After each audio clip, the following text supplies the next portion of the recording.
مہر کی کوئی تعین نہیں ہے، مہر کی کوئی تعین نہیں ہے، اور خصوصاً اس اعتقاد کے ساتھ یہ تعین کی جاتی ہے کہ 7 8 6 بڑا مبارک لفظ ہے، بڑے مبارک یعنی نمبر ہیں، رقم ہیں، اور کہا جاتا ہے یہ بسم اللہ کے متبادل ہے، نعوذ باللہ۔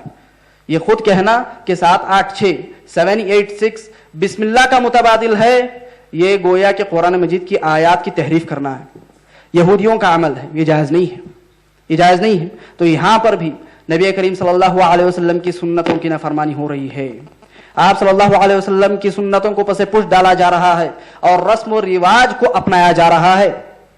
جی ہاں، اور کیا بتاؤں، لڑکا تیار ہوتا ہے شادی کے لیے تو سب سے پہلی چیز وہ کیا کرتا ہے، داڑھی منڈاتا ہے، داڑھی منڈاتا ہے۔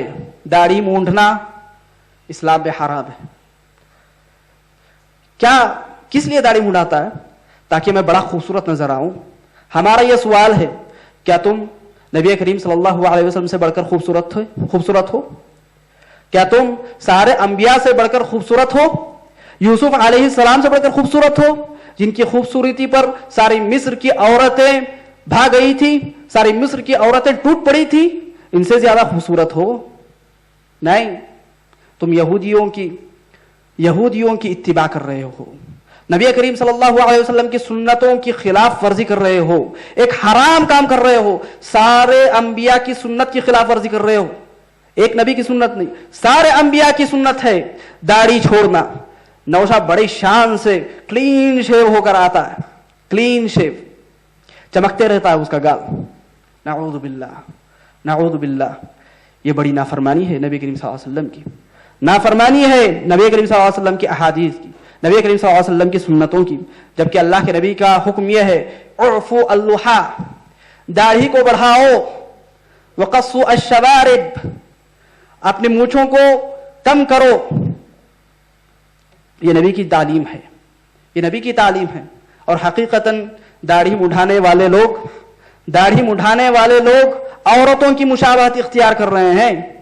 اللہ کے نبی نے کیا فرمایا؟ لعنت ہے ان لوگوں پر، ان مردوں پر جو عورتوں کی مشابہت اختیار کرتے ہیں، اور لعنت ہے ان عورتوں پر جو مردوں کی مشابہت اختیار کرتی ہیں۔ ایک تو سنت کی خلاف ورزی، اور دوسرے نبی کریم صلی اللہ علیہ وسلم کی لعنت کی مستحق لوگ ٹھہر رہے ہیں، نعوذ باللہ۔ بڑا جرم ہے، یہ بڑا جرم ہے۔ ہم لوگوں کو سمجھنا چاہیے، آج کے نوجوانوں کو سمجھنا چاہیے کہ نبی کریم صلی اللہ علیہ وسلم کی سنت پر عمل کرنے ہی میں نجات ہے۔ فَلْيَحْذَرِ الَّذِينَ يُخَالِفُونَ عَنْ أَمْرِهِ أَنْ يُصِيبَهُمْ فِتْنَةٌ أَوْ يُصِيبَهُمْ عَذَابٌ أَلِيمٌ۔